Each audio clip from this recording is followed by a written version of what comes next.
Hello, my name is Mark McKenna, team leader of the Pat McKenna Realtors Group, brokered by eXp. For over 4.5 decades, we've been selling real estate in downtown Marlton, servicing all of South Jersey. With over 70 plus agents and opening our second location, we've thrived in this community.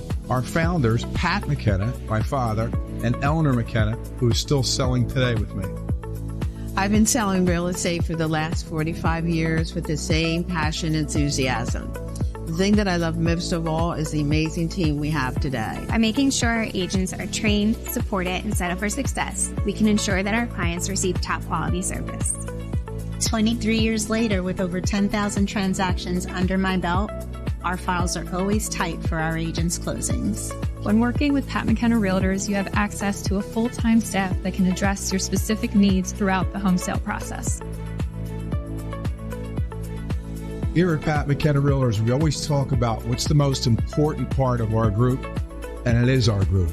As we sit here and we continue to grow and look out for a new office to open soon. All right, what do we got, everybody?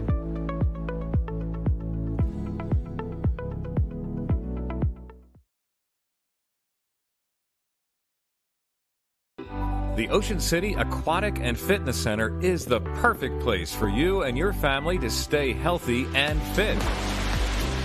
From our 25-meter indoor swimming pool to our well-equipped cardio room, we've got you covered. Whether you're looking to lift weights or to get moving in one of our many Group X classes, the Aquatic and Fitness Center has it all. With everything from yoga to cycling, you're sure to find a workout that's fit for you. Come by and...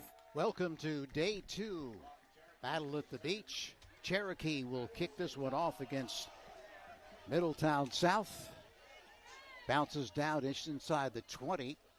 Looking for space, can't find any. He's knocked down about the 13-yard line. My name's Tony Blum to bring this one to you. Mike Mullane trying to return it, but really with no success at all. Kickoff by Matthew St. John for Cherokee. Quarterback is Luca D'Onofrio. First-year starter, played on defense last year, but a first-year starter. Brenda Sleva is the running back. Wideouts are Josh Antonelli, Logan Burbank, Ryan Kilbogging.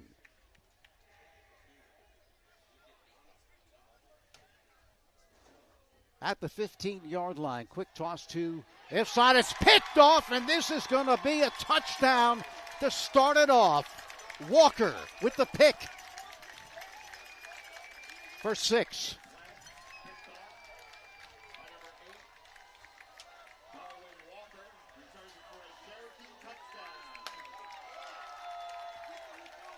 Talk about a way to start this one off. Walker has been playing outstanding football starting the last half of last season. Also will play offense this year, and right off the gate, the pick for 6. Cherokee up 6-0.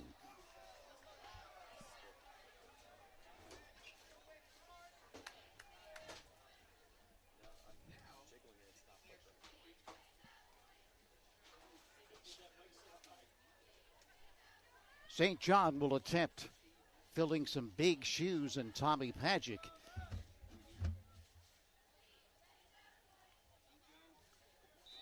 And the kick is good. So just like that, with 11:47 left in the first quarter, Cherokee up 7-0. I guess the only thing that's really good for Middletown South is they have pretty much the whole game to try to get back into it. We're going to be back with more in just a moment. Hello, my name is Mark McKenna, team leader of the Pat McKenna Realtors Group, brokered by eXp. For over 4.5 decades, we've been selling real estate in downtown Marlton, servicing all of South Jersey. With over 70 plus agents and opening our second location, we've thrived in this community. Our founders, Pat McKenna, my father, and Eleanor McKenna, who is still selling today with me. I've been selling real estate for the last 45 years with the same passion and enthusiasm.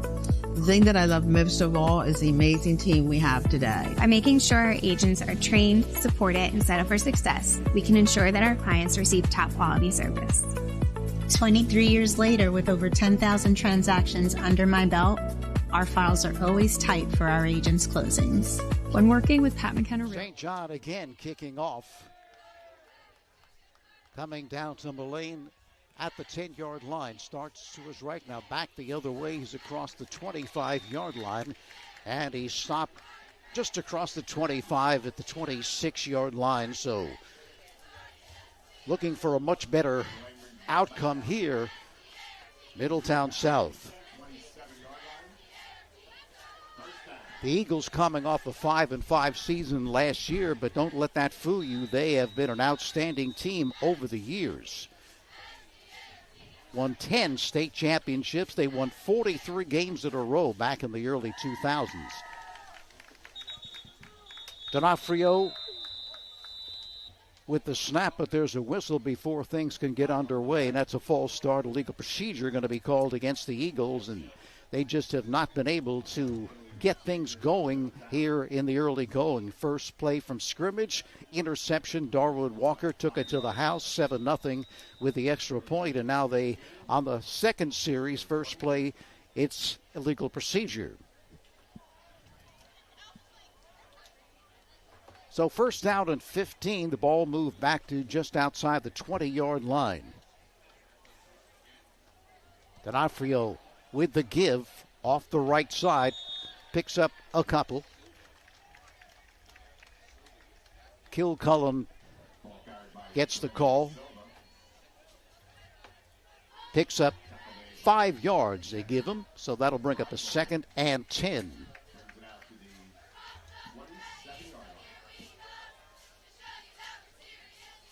They mark it at the 26-yard line. Just the start of things here from Egg Harbor Township, day 2 of the Battle at the Beach. In motion to the right side is Burbank. Not much there.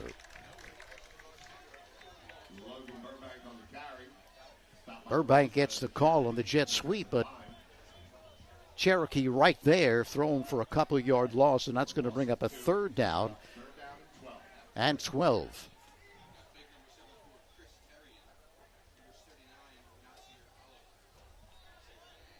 Cherokee defense very stout last year. They did lose some people, however. But that's the case every year with high school and even college football.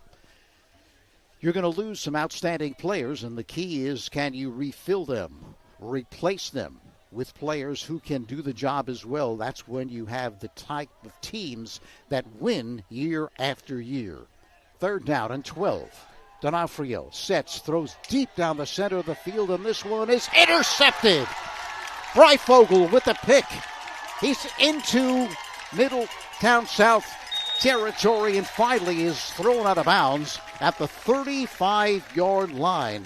So, back-to-back picks by Cherokee to get this one going. Take a look at it again. You can see he's under pressure. It's coming late. There it is, right in his face. And double team was the intended receiver, and then Breifogel with the pick. That was Antonucci, the intended receiver, and Cherokee's got it right back on offense. Matter of fact, this is going to be their first play from scrimmage. Already scored 13. Check that. It already scored 7 points. Cooper Birdie is the quarterback. The give to Campbell, spins over the 35-yard line to about the 33-yard line. Cooper Birdie, you've heard the name Birdie when it comes to Cherokee football. Have a family that has produced some great football players. Cooper Birdie, only a sophomore, and Coach Brian Glatt says he adds another dimension to our team. He's a dynamic player. He can throw it, he can run it. Marker for this one gets underway. Legal procedure, the call against the Chiefs. That'll move them back 5 yards.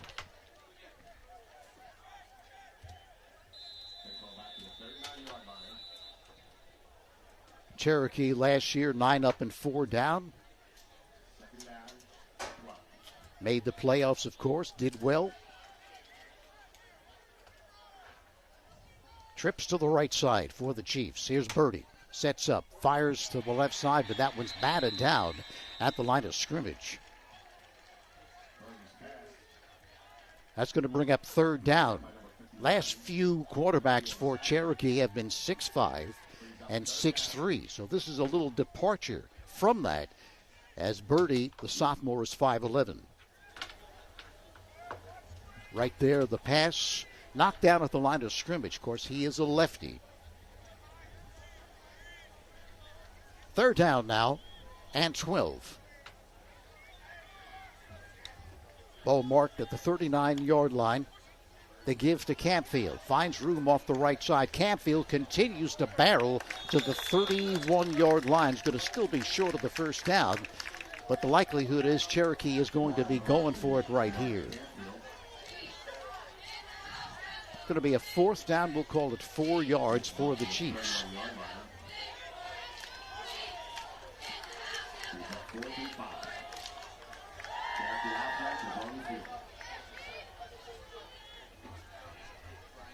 Fourth down and a long 4 for the Chiefs. Birdie now checking with the sideline to confirm the play.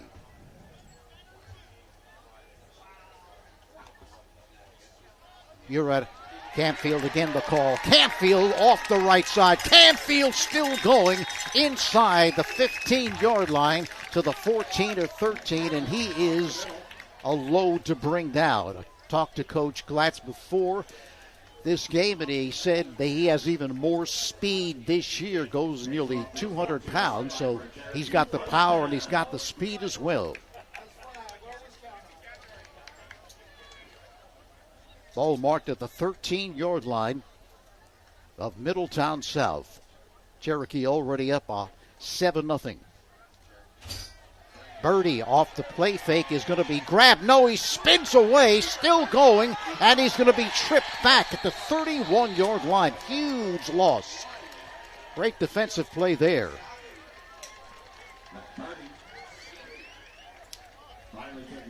Here you can see it again. Gets away from the initial pressure right there. You see it, but then the posse arrives and he is knocked down. Sagley making the stop, and it was a big, big play for the Eagles. Second down, they need the 6-yard line. Ball marked now at the 30. Birdie fires to the right side. This one's complete to the 20-yard line. On the reception, that's Sam Resto. He's a 6'3 senior. They have really good size on the outside with Resto at 6'3 and Darwin Walker also going 6'3 for the Chiefs.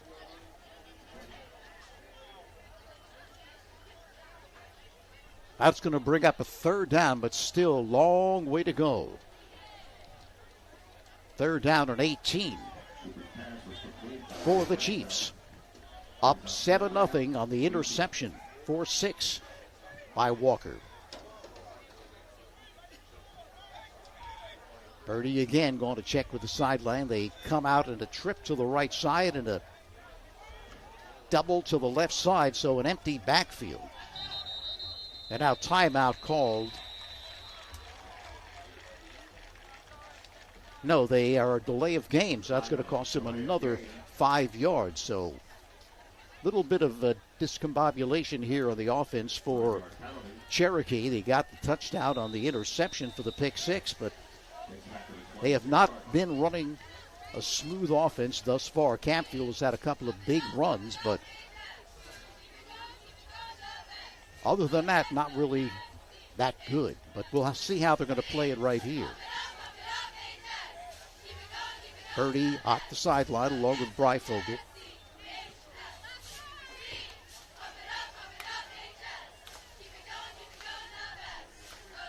Barbara Giovanni also in there at receiver. Again, here's Birdie rolling left. He has room, throws on the run, and this one's complete to Bryfogle. He fumbles the football. They're going to say incomplete. Didn't have it long enough. Had it for a moment at the 14-yard line, but just could not haul it in. That'll bring up 4th down. You can see it right here. Good stick by the defense. Right on the ball. So it's going to be 4th down, and let's see what Coach Glatz is going to dial up right here. Let's see if they're going to punt it or they're going to attempt a field goal. If they attempted a field goal, it would be from distance, and looks like they are going to do that.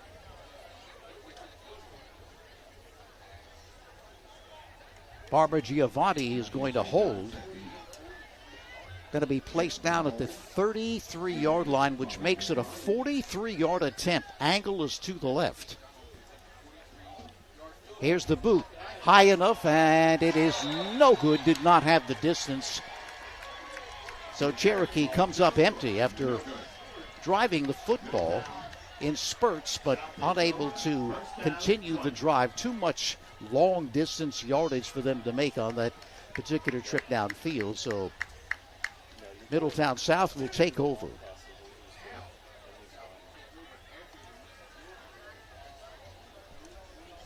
Six minutes, 28 seconds left in the opening quarter. Cherokee on top 7-0.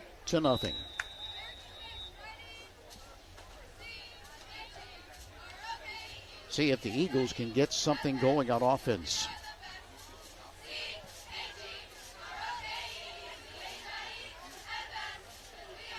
D'Onofrio, they give up the middle and good yardage on 1st down across the 25 to the 26-yard line.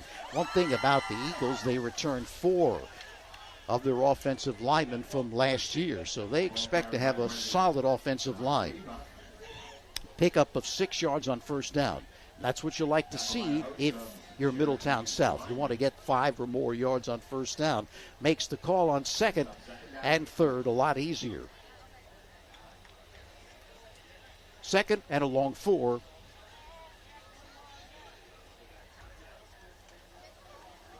Again, the give off the left side. This one appears to be enough for the 1st down at the 31-yard line. And it is. So after opening up with the pass that was picked by Walker for the touchdown, they are now going to the ground game here. And with success. 1st down at the 31. Again, pounding up the middle, continues driving to the 35-yard line, but he will not go down to the 43-yard line.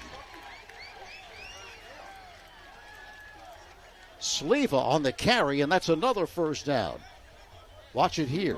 He was hit after a few yards, but he did not go down. You see it there. He's in a crowd, but continues driving. Watch this. Squirts through and picks up a 1st down. D'Onofrio with the give. This time, nothing there for Sleva. May have gotten a yard at best. So 2nd down and 9 for the Eagles. Approaching 4 minutes left in this opening quarter for Egg Harbor Township. Day 2 of the battle at the beach.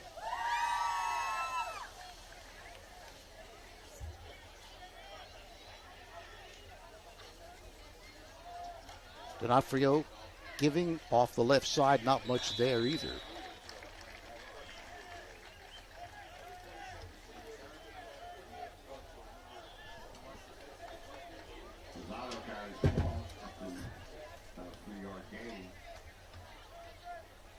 Rosado on the carry for the Eagles. That'll be 3rd down and 5 for the Eagles. Having a nice drive here. Keeping it on the ground and having success. Again, the give off the right side. again, bullying his way for another first down, but they're not only showing the strength, but also showing the vision.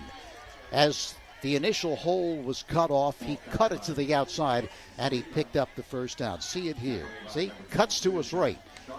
Now he's got some room, and he picks up the first down.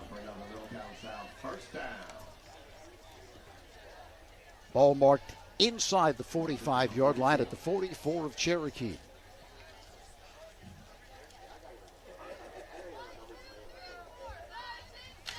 D'Onofrio gives to De Silva, and amazingly, he picks up another first down. The reason I say amazingly is because he ran into the quarterback and yet still the presence of mind to pick up the first down.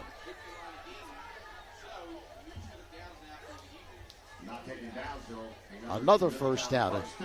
He has been impressive. Sleva,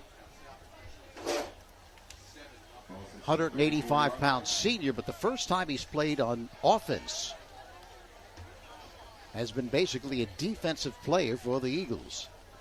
Again gets the call, and he's grabbed at the line of scrimmage, but still struggles forward for a couple, maybe three. Tough to bring down.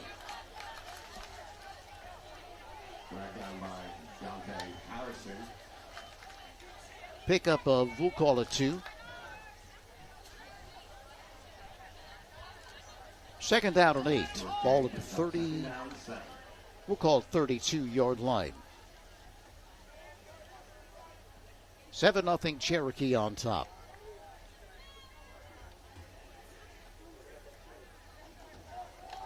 Gets the call again, and again stuffed at the line of scrimmage.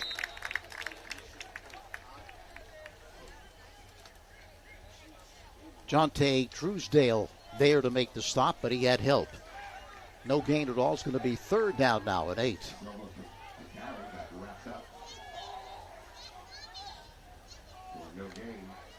This has been a series that's been all on the ground, no passes.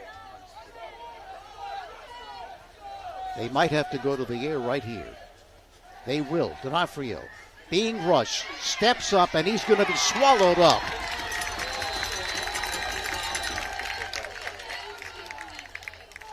Nasir Oliver wraps him up. Loss of a couple, and that's going to bring up fourth down. You'll see it right here. He was able to step up to avoid the first rusher, but then here comes Oliver. Wraps him up and brings him down. Offense will stay on the field. Under a minute left here in this first quarter. Fourth down and 10. Big play here for both teams. The swing pass to the left side, able to sidestep one tackle, but not enough for the first down as they swarm to the football after that initial miss by the defense. And that's one thing that Coach Glatz always talks about. We have to swarm to the football. They did it right there, and they will take over on offense. 38.9 seconds left in this opening quarter. Cherokee with the 7-0 lead, and now they have the football back again.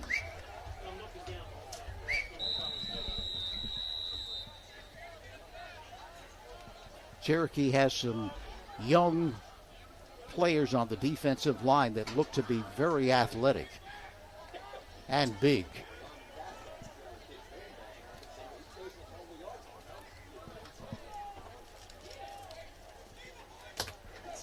Dylan Grau, the right guard, goes about 320 on offense. In motion, Resto. Birdie, thrick pitch over the middle. That's complete with room. Resto tripped as he crosses the 40 to the 44-yard line. The quick slant, very effective. See it here. Out of his hands, has his man beat, picks up the first down and more.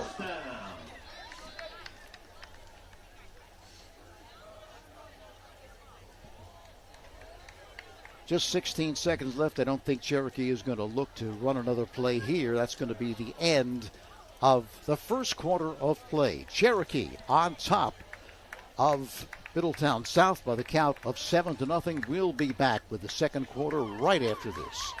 The Ocean City Aquatic and Fitness Center is the perfect place for you and your family to stay healthy and fit. From our 25-meter indoor swimming pool to our well-equipped cardio room, we've got you covered. Whether you're looking to lift weights or to get moving in one of our many Group X classes, the Aquatic and Fitness Center has it all. With everything from yoga to cycling, you're sure to find a workout that's fit for you. Come by and find out for yourself why the Ocean City Aquatic and Fitness Center has something for everyone in America's greatest family resort.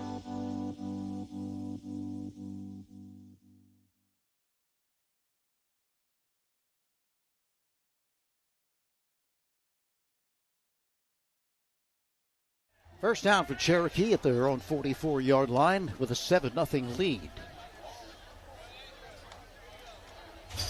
Here's the give to Campfield. Campfield across the 45 to the 48-yard line, so pickup of 4, we'll call it, on first down. That brings up 2nd and 6 for the Chiefs.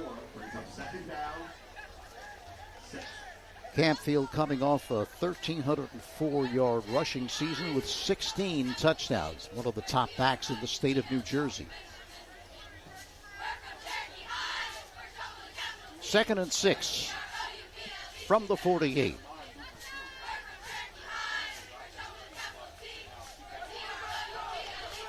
The snap, the give to Campfield. Campfield breaks through. He's got the first down. Coming up to make that stop was a familiar name. That's Brendan Sleva, who's been such a great ball carrier. If it weren't for him, he might have gotten a lot further. Watch this there. See him trip him there? With nobody really in front of him, he would have gone a long way, maybe even taken it to the house. First down at the 45 of Middletown South. Campfield again gets the call. Campfield pounding up the middle, picks up another 4 on first down to the 41-yard line. He's a workhorse, there's no question about it. Coach Glatt says, yeah, I've known him since he was about 5 years old. And, of course, as a freshman, he tore his ACL, so that kind of stumped his growth as a running back. But he has been outstanding the last 2 seasons. He is now, of course, a senior. 2nd down and 6. Here's Birdie. Pump fakes. Now throws deep down the right side, intended for Resto. He's got the football for the touchdown. 41 yards. To Resto from Birdie. Watch the pump fake here. Pump it. Sets. Lets fly before he gets hit. And Resto with the separation makes the catch at the 8-yard line and takes it to the house.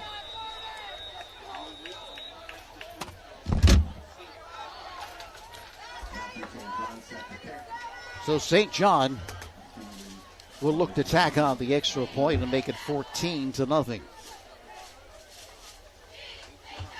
The kick is no good. So, Cherokee, with 10:10 left till halftime, expands their lead. It is now 13-0. Another impressive drive by the Chiefs, and you can see that Birdie's starting to get a little bit more comfortable.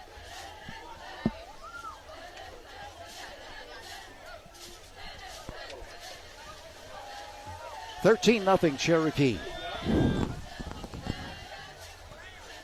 They will be kicking the football often.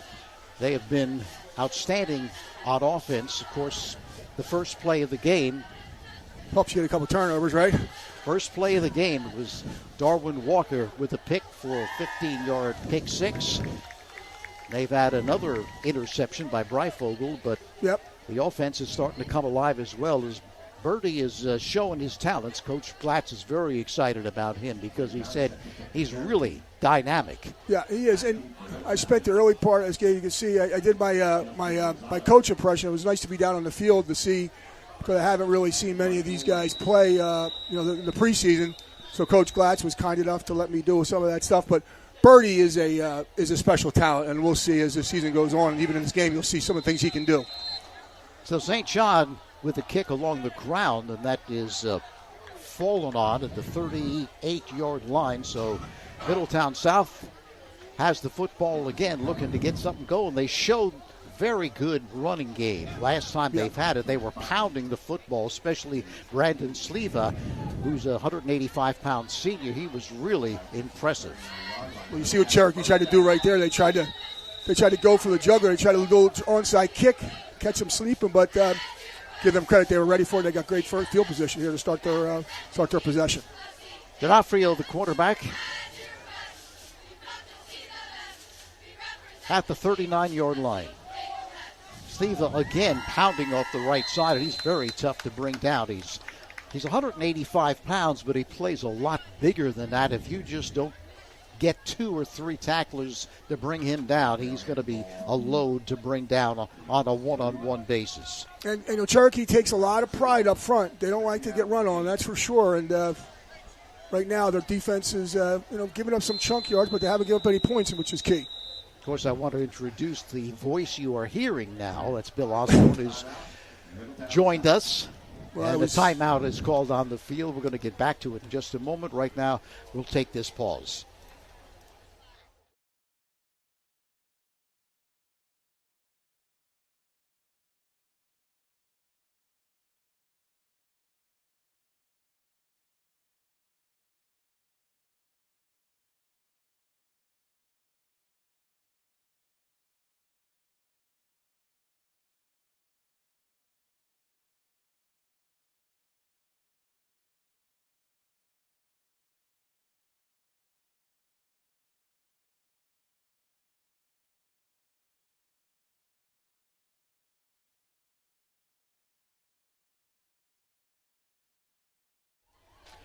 All right, back here at Egg Harbor Township.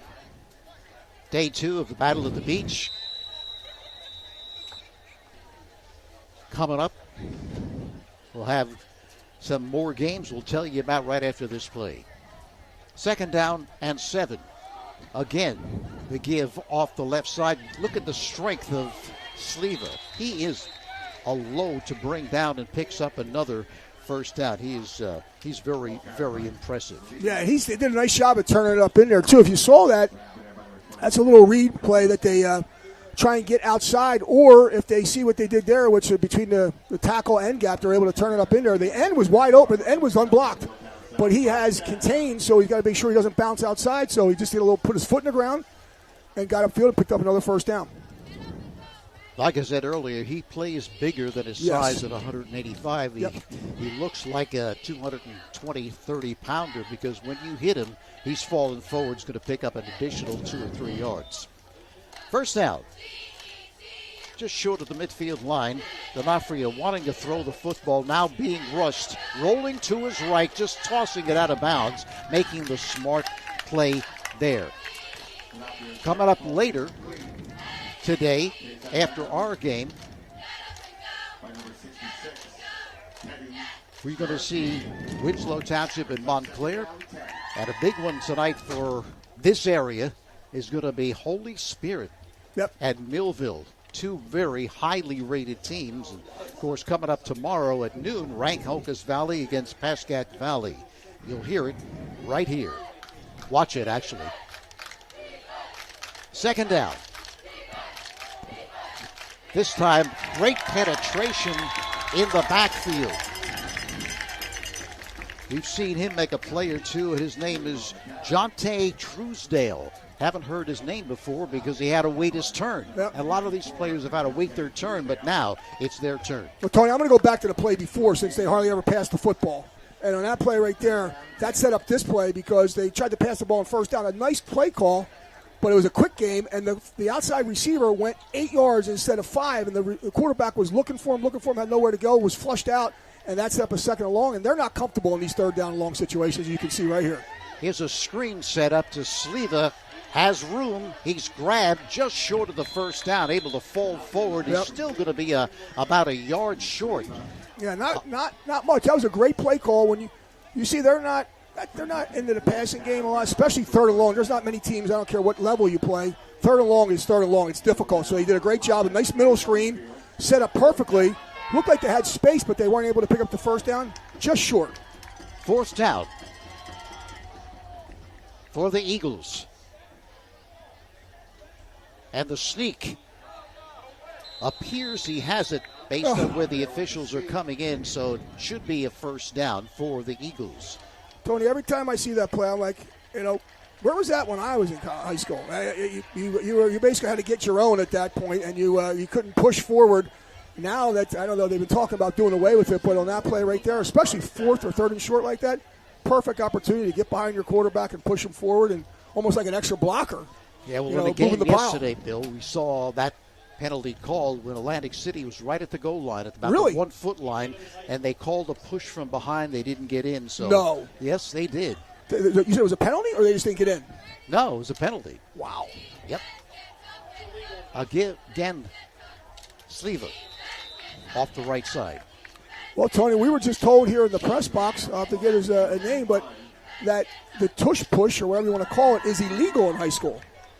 So that play that just happened right there on fourth down, I don't know what the particulars are, but obviously you're not supposed to be able to grab your quarterback and push him forward or anybody forward.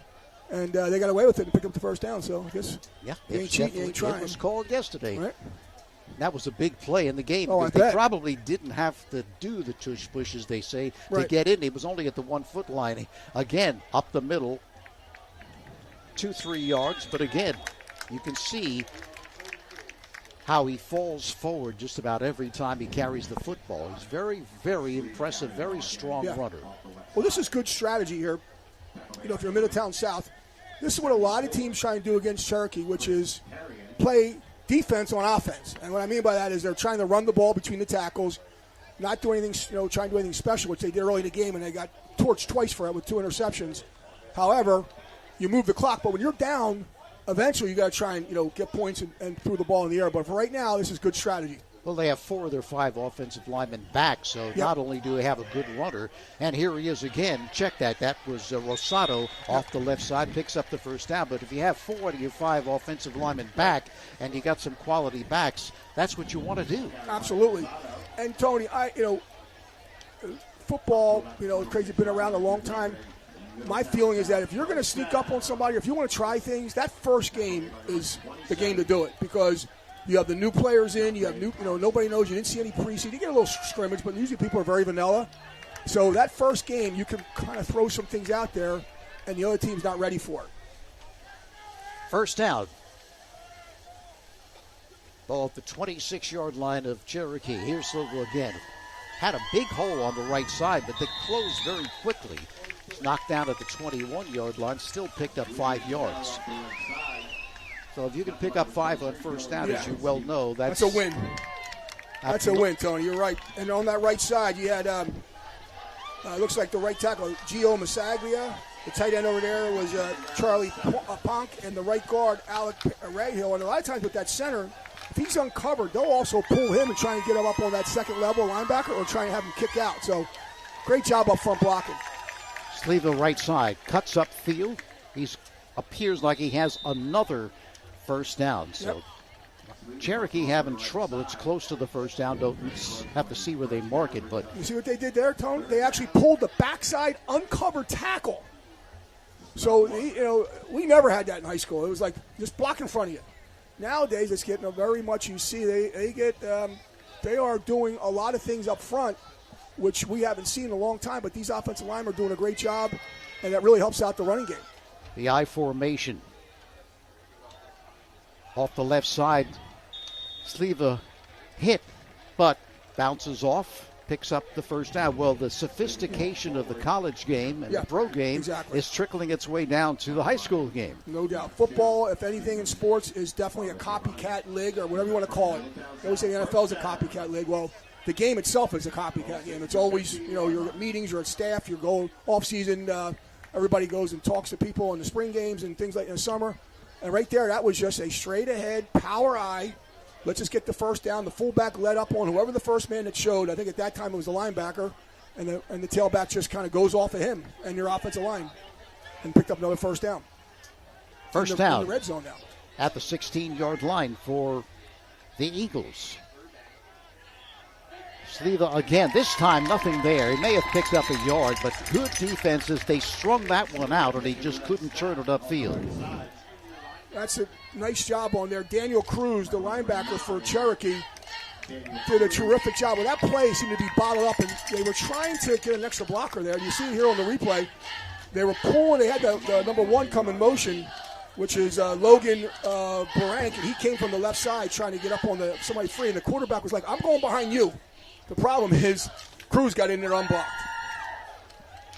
Pickup of a yard. They're going to keep it on the ground, left side again. Cherokee there. One thing that Cherokee does do, maybe a couple, one thing they do very well, I think as good as any team anywhere, is that they adjust. Because even Coach Glatt says, we're going to see what they do. We're going to see how they attack us, and then we're going to make the changes. Now, those 2 last running plays, much better. Yeah, especially in that first game, Tone. It's like, it's like a heavyweight bout. You're out there. You don't know what to expect. You're going to get those first couple rounds and just feel the opponent out. And that's what they're doing right here, both offense and defense. Plus, they have a new coach. And he said when we watched the scrimmages this year, there were some things they were doing different from last year, so you really don't know what to expect.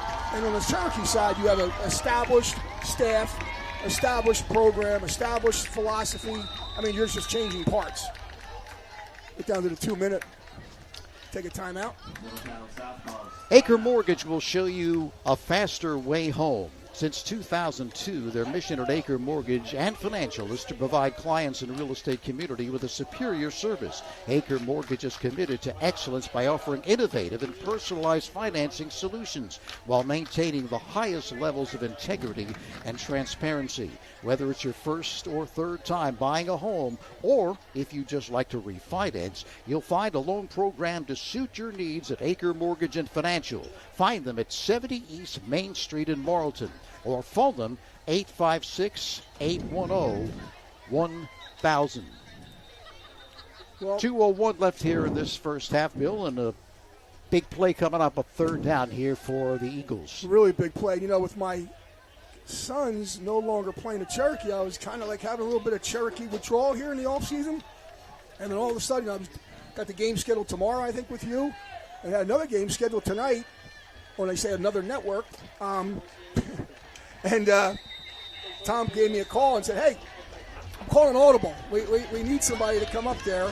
I'm like, who's playing? He said, Cherokee. I said, and Tony's there? I'm in with the crew. So I was glad I was able to pull it, even though it was a late edition. I was glad to be here. So good to see you guys. I'm also glad to see you. It's tough doing a game by yourself, I can guarantee you. Yeah. D'Onofrio rolling to his left, looking to throw to the left side. It's complete to the 5-yard line, pushed out of bounds after the reception. That was a win on a couple of plays, Tony, because not only did you get the flow going opposite, and they threw the ball, which nobody expected to do that on down there in the red zone. They haven't. I think that was their first throw since that one on first down, and they get down there, but they also stopped the clock. So they're able to accomplish 2. The only thing they didn't get was the first down, which was close. Now it's 4th and short. This is a huge call, obviously. Well, I think pretty much everybody, unless they run the quarterback sneak like they did last time, very possible. But if he's not getting it, I think everybody in the house knows who's getting it. Yeah, I think they're probably going to go straight forward here with the quarterback sneak. Try and draw him offside. I think they got him. That's a legal procedure. That's going to be huge. Yeah, I was going to say the master of the obvious. It's 4th and goal. It's obviously a huge play on down 13-0. But it's not. It's offsides against Cherokee. Yep. That is going to give them the first down. Yep, huge play. And I think that was a play call in the huddle, Tony. To me, it looked like that they were going to run that fake. And if they didn't get it, they were going to call another timeout. That's what it looked like to me. I thought they were going to go quarterback sneak. Maybe they would have because they had split backs. But it definitely wasn't a tush push. You like saying that, don't you?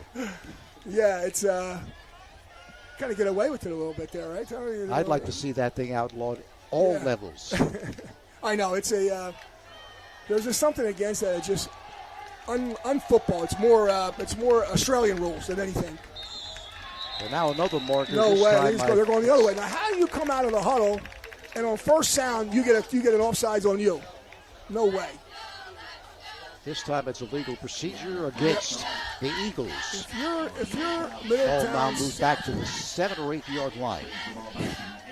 that will give a new coach or any coach gray hairs, right? I don't care if it's the first game or the championship game of the season.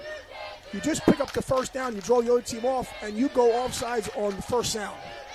So somebody had something messed up in the huddle. I think they thought it was probably going to be on first sound, and the center didn't snap it. Sleva again, this time he's grabbed in the backfield again before he gets to the line of scrimmage.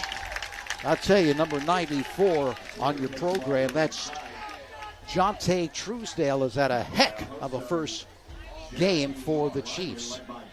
Look at this player right there. Watch him whip his man up front. That's what you got to do. You stay low, get your pads level. Always make sure you see where the ball carrier is. And did a great job there. And not just him, but the rest of the guys cleaned him up too. So I think that was a loss there. Yeah, I think so. Maybe a yard loss. But if you can get that penetration before Sleva gets going, that's the best way to stop him. And you better hustle up right now because they have slow coming out of the huddle, Tony. Approaching a minute left in this first half. They're going to have to call timeout, yep. I kind of figured that. There was something going on in the huddle, and you could just tell that the play clock was running down. And if they didn't get up there to the line of scrimmage and snap that on the first sound, they were going to have problems. And the head coach realized that and called timeout from the sideline. Good heads-up call by Middletown South. The last thing you need is another 5 yards going back. Ball is now marked at the 9-yard line. It's going to be second down and goal. Now, Tone, you and I have seen Cherokee for a long time. Down here, they're really tough. And you better have something up your sleeve because you got to spread them out a little bit. You better try and get them going one way. You know, if you're going to throw the ball, you may, I know screen's difficult down here, but maybe that's why it might go. But you got to, I don't know who outside where you got, but it's going to be really difficult to run the ball between the tackles right here. Yeah, not only that, but they're very good when teams try to take it to the outside. The linebackers really fly to the ball. So and their ends do a good job too, Tony. They don't really get sucked in too much. Now, they can possibly do that. They tried to run that guy in motion and try and get him going outside and go against flow. That's where they had success last time when they snuck that running back in the flat. So right now they're trying to switch something here. So this could be a post corner route, Tony, or an over route because of the way the wide receivers are set up here. Second and goal from the 9. Little bubble. The quick throw to the left side, and this one is incomplete. Intended receivers, Josh Antonucci, but he just could not hold it in. A little too far for him to reach. Watch the replay here. They tried to get the bubble just to get some flow going. I like this play right here. A little underneath fake handoff. Fake the flow going the outside. You have two wide receivers. You have one running a slant, and you have one running probably a choice route or a back shoulder to the throw, but they had everything covered inside. So the only way to throw that football was either a stop route or a little outside route, and they weren't able to get a completion. But I like the play call, but a really nice job defensively covering up all those things, which there was three reads he had. The bubble, the slant, and then the out. Barbara Giovanni was defending on the play. Yep. Third and goal from the 9. D'Onofrio again going to lob it up to the end zone, and again, incomplete. And again, same defender, Barbara Giovanni, had excellent position. I mean, he would have had to drop that in there just perfectly for it to be completed. Yeah, and Tony, if you know me a long time, here it is again. They're trying just a fade route. You cut your split down, and you try and fake the slant, and you throw it outside, but look at that on the outside. I mean, the DB, who was that, number 2 on the outside? Barbara Giovanni. Yeah, Giovanni. I mean, when you're facing the quarterback, when the ball's coming your way, you did a great job defensively. Tremendous job on Cherokee's end. Santa will attempt from the left hash. The ball is blocked, partially blocked at the line of scrimmage, and it is no good. Darvin Walker, unblocked from the outside. Watch it. Here's the replay. He comes off. If you're looking at here on the screen, he's going to come from on your right to Cherokee's left. Watch him off the side. That outside guy's got to punch him. He blocked down. He came in unblocked. Great timing. I mean, he could have blocked that with his chin. Really nice job by Cherokee to get that hold there. A great job by Darvin Walker to come off that edge. You get skinny on that. What you got to do is you got to get real skinny. You come off the end of the end, and usually you get punched a little bit. They punch you out a little bit, but you got to get skinny on that. He didn't even get punched, so he was able to come right off the end and be able to go in there untouched. A lot of times you let that outside guy go because you think to yourself, timing-wise, you want to get it down, get a 1-2, 1-3. If you can get it down in a 1-2, 1-3, you get that off. But they weren't able to do it because he was unblocked. Great job of Cherokee with the hold. Darwin Walker has waited his turn. Last couple of years, or especially last year, he's really started to assert himself. Low snap, but here's Campfield breaking tackles. Campfield still going across the 30 to the 37-yard line. Let's see if Cherokee's going to stop it here. 51 seconds left in this first half. Of course, the clock stops with the first down, so they probably are not going to stop it here, or are they? Yes, they are going to stop it here. Well, it gets stopped with the first down, but they still got how many timeouts they got? They got 3, or now they got 2 left, right? So here, if you're Middletown South, obviously you're very, you're upset here because you did a nice job driving the whole length of the field, putting yourself in the red zone, 1st and goal, and you come away with nothing. That being said, you got to get a stop here because Cherokee right now is on the attack. They're going to try and get something. They figure they're playing with house money right now. So, you saw that they can pick up chunk yards on a run just as well as they can on the pass. We've seen that. So if you're Middletown South, you got to be careful. You don't want to get too soft in the secondary or in that linebacker spot because before you know it, they'll flip the field and they'll be at 1st and 10 on the 30-yard line or 40-yard line. Now you're looking at 3 or 4 shots into the end zone if you need them. So not only that, Bill, but if they were to score here, they also get the opening kickoff in the second half, so it's a double dip. They don't want Middletown South, doesn't want that to happen.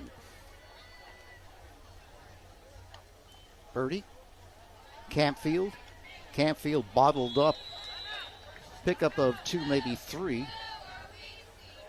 Chiefs not opting to take a timeout here, or do they? No, they do not.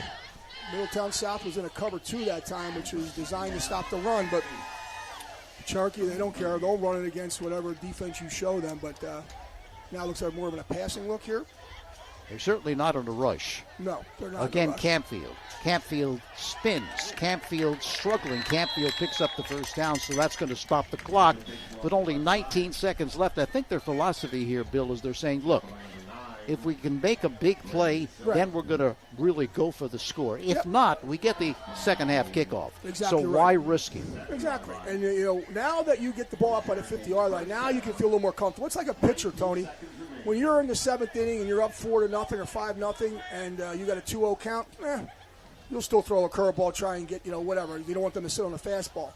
But if you're in that 7th, 8th inning, it's a 1-1 game or 2-1 game, you get a little careful with your pitch selection. And, here, like you said, they got the lead. They got the ball coming in the second half. They can tend to be a little bit more.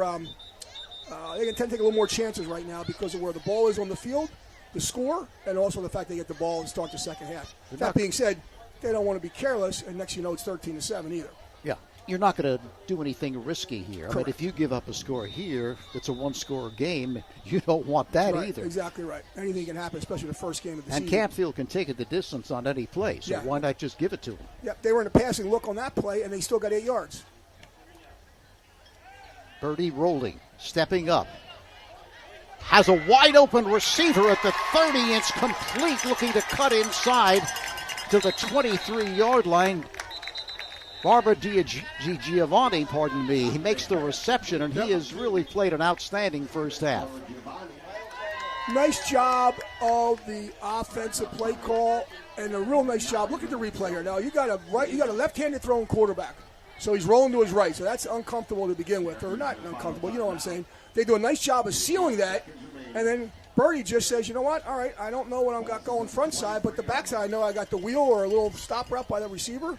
And as you said, he did a real nice job on that backside, and they've connected a couple times here in the first half. So big play here on what was that, on second down to pick up another 15, 20 yards. Now he sets him up 8 seconds to go. Now they are going to go for it. Yes, for sure. With 8 seconds left, probably have time for 2 plays. Yeah. Now, don't think that Cherokee is not afraid to run the ball here, like on a draw. And Birdie, so you got an empty set here. So you can always run the quarterback draw here, depending on what they got. They got cover 2 or cover 3 in the secondary. Empty backfield for Birdie. Back to pass. He's going to step up. He's Like running. He's going to try to get to the end zone. He looks at the clock and he gets out of bounds. I think there's a little bit of time left, maybe less than a second. Did you see that? You saw it. Very aware. Very aware. I don't know if I've ever seen a high school quarterback. Watch this. I said, watch Birdie. You're going to look up there. You'll be careful. So he takes off. He looks up the field. Now, right there, he finds the clock and says, okay, if the clock runs out, then I'm going to turn it up here and get my shoulder square and just get something. If not, I'm hauling out of bounds, and I'm going to try to stop the clock. Wow. So they will go for 3. Barbara DiGiovanni will be holding, and St. John will be kicking the football just inside the 20 at the 19. So a 29-yard attempt from the right hash. Looking to tack on 3 points as time expires here in the first half. Let's see how they're going to call it here. Cherokee is saying, well, they made that move. The defense made the move on the offensive line that caused them to jump. It looked like Dylan grew on that right side, maybe even Gavin Hillman. Let's see. And it is an offside against the Eagles. Yeah, and you see, watch the replay here. So everybody's saying, oh, they moved, but, you are not allowed to go into the neutral zone. And look right there that I can't get a number on him, Tony, but it looked like that left end or the right end on that side? Right. Yeah. He went into the neutral zone, and good job by the officials picking that up. Might have been John McCabe. Okay. They're going to place it down now right at the 15-yard line. Good job. So it makes it a little easier for St. John. The kick, this one off to the left, and it is good, though. Just got inside the left upright for the 3 points. How about that? They get the ball on a 4-down stop in the red zone, go the length of the field in less than a minute or 2 minutes, and come away with points. I mean, that's, as a head coach, starting the first game of the season, I mean, that right there, it's tough to duplicate that or replicate that in preseason. You don't replicate that anywhere in preseason. So to do that on the last drive of the second half in the first game of the season, I mean, give them a lot of credit there. That's a good job by that Cherokee team, especially on the special teams and the offense. Time expires on the kick by St. John. Now 16-0. Cherokee on top. We'll be back with the second half right after these words.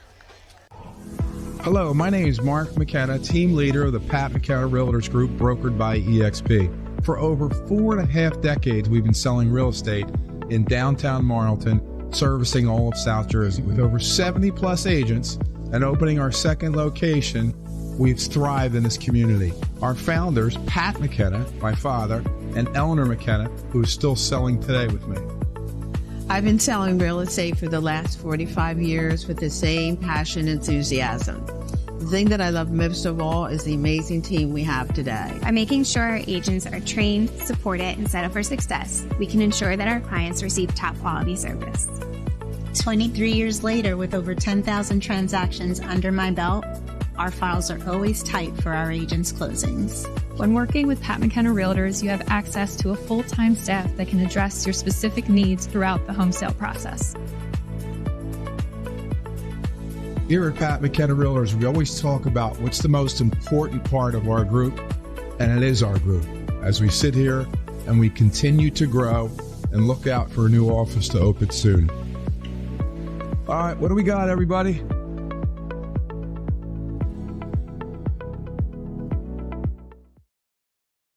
The Ocean City Aquatic and Fitness Center is the perfect place for you and your family to stay healthy and fit. From our 25-meter indoor swimming pool to our well-equipped cardio room, we've got you covered. Whether you're looking to lift weights or to get moving in one of our many Group X classes, the Aquatic and Fitness Center has it all. With everything from yoga to cycling, you're sure to find a workout that's fit for you. Come by and find out for yourself why the Ocean City Aquatic and Fitness Center has something for everyone in America's greatest family resort.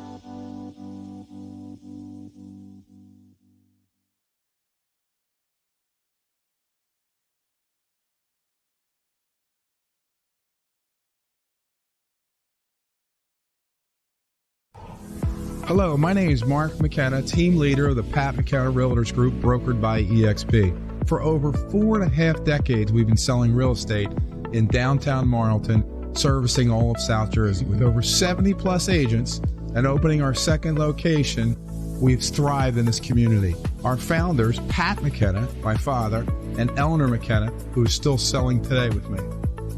I've been selling real estate for the last 45 years with the same passion and enthusiasm.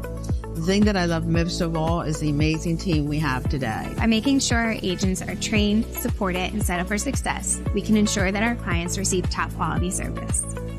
23 years later, with over 10,000 transactions under my belt, our files are always tight for our agents' closings. When working with Pat McKenna Realtors, you have access to a full-time staff that can address your specific needs throughout the home sale process. Here at Pat McKenna Realtors, we always talk about what's the most important part of our group, and it is our group. As we sit here and we continue to grow and look out for a new office to open soon. All right, what do we got, everybody?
Hello, my name is Mark McKenna, team leader of the Pat McKenna Realtors Group, brokered by EXP. For over 4.5 decades, we've been selling real estate in downtown Marlton, servicing all of South Jersey. With over 70 plus agents and opening our second location, we've thrived in this community. Our founders, Pat McKenna, my father, and Eleanor McKenna, who is still selling today with me.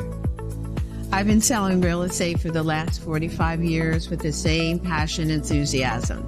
The thing that I love most of all is the amazing team we have today. By making sure our agents are trained, supported, and set up for success, we can ensure that our clients receive top quality service.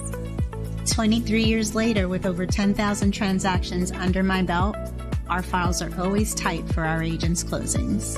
When working with Pat McKenna Realtors, you have access to a full-time staff that can address your specific needs throughout the home sale process.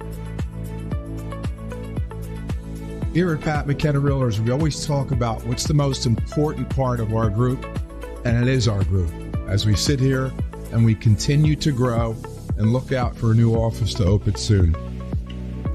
All right, what do we got, everybody?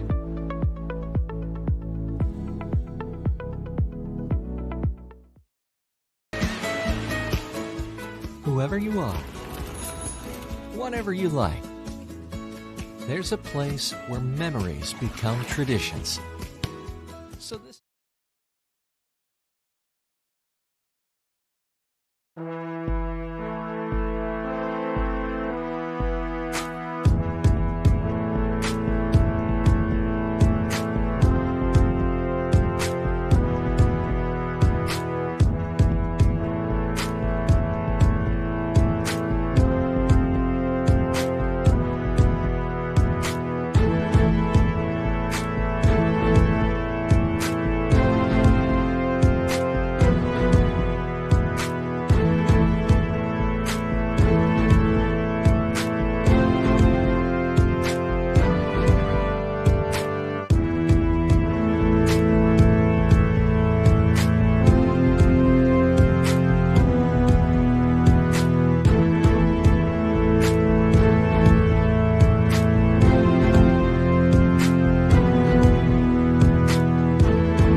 We're at halftime. Cherokee on top over Middletown South, 16-0.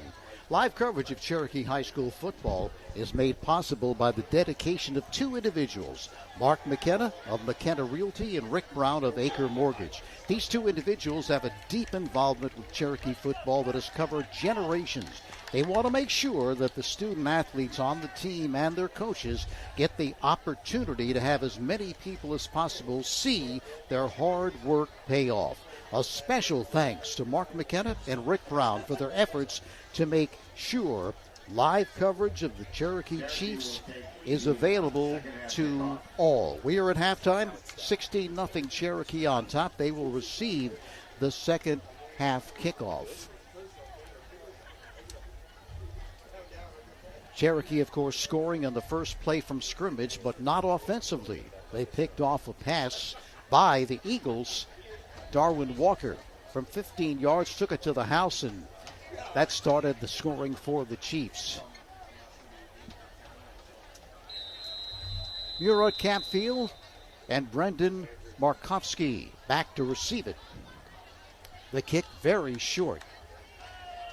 Markovsky comes up and takes it at the 15-yard line along the left sideline. He's got room, and he's run out of bounds somewhere around the 35, 37-yard line.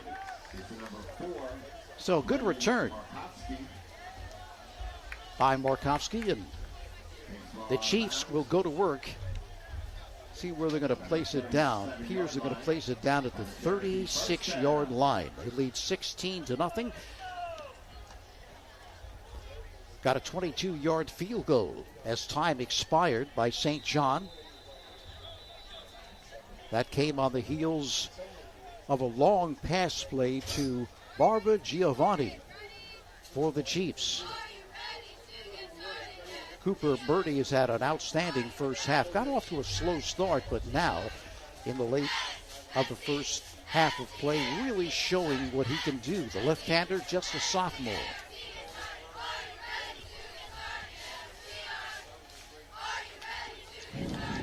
Birdie to Campfield.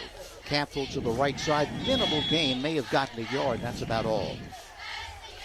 It'll be interesting, Tony, to see, with the first game of the season, what adjustments both teams make at halftime. And this is where I'm really curious to see, because obviously Middletown South is down a couple scores, so they're going to have to do something a little different probably. And Cherokee, obviously they can pound the ball, but they got to be smart too. So really interested to see what takes place. Second down and 9. From the 37-yard line, Campfield again, and Campfield stumbles forward, upset with himself that he didn't keep his balance, so picked up maybe 2 yards. That's going to set up a third down and 7.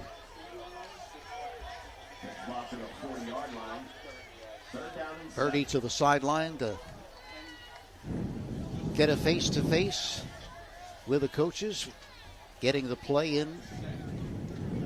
Third down, we'll call it a long 6, short 7 for the Chiefs, leading at 16-0. Just the start of things in half number 2.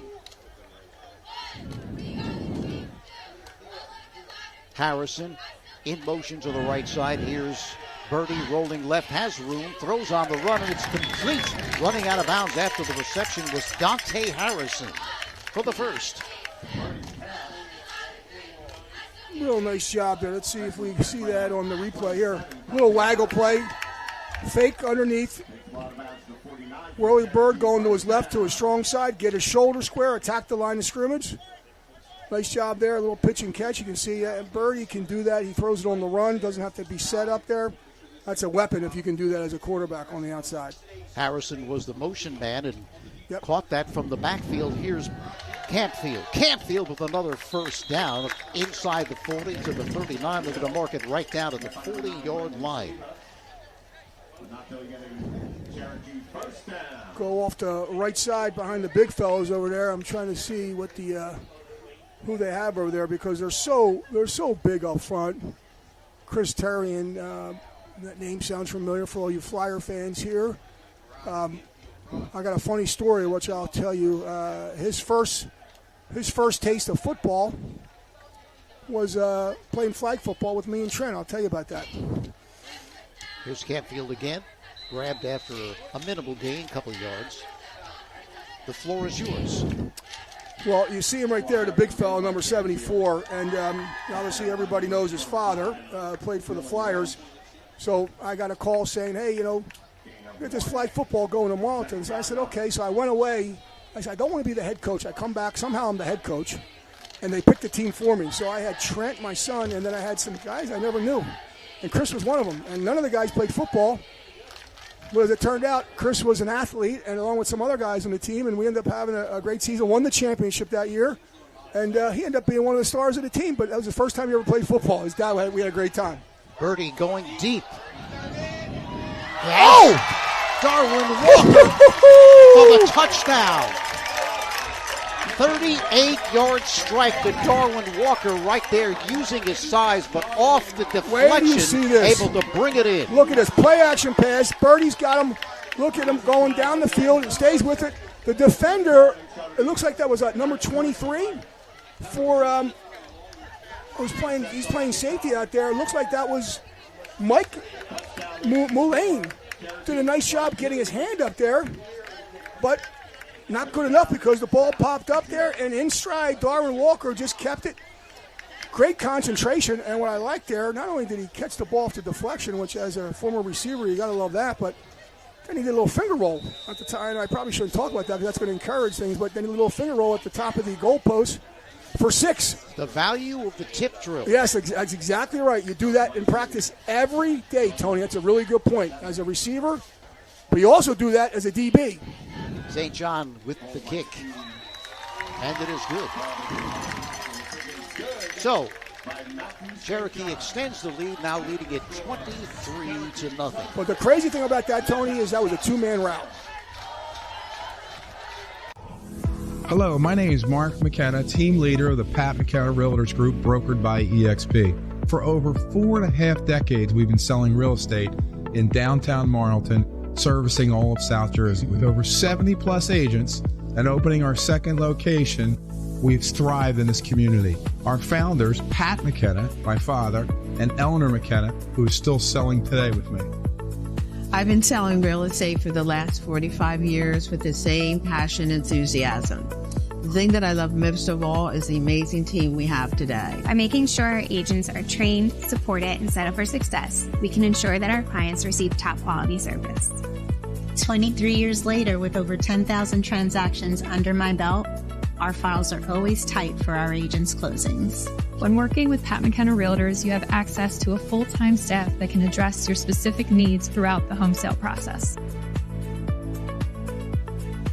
Here at Pat McKenna Realtors, we always talk about what's the most important part of our group, and it is our group. As we sit here and we continue to grow and look out for a new office to open soon. All right, what do we got, everybody?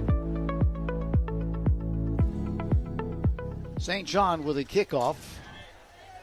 Not too deep. Is going to bounce down at the 32-yard line. Picked up there. Looking to advance to the 40, maybe the 41-yard line. That was Mike Mullane. This is the replay here. You see it off of play action.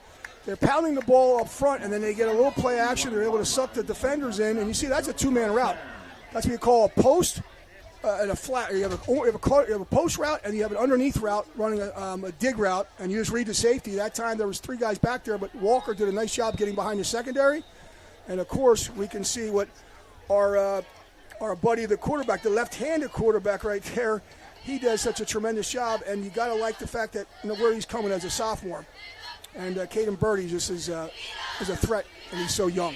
Burbank in motion to the right side. The give again to that workhorse. That's Brendan Sleva. The interesting thing about Sleva, this is the first year he's played offense. Is that right?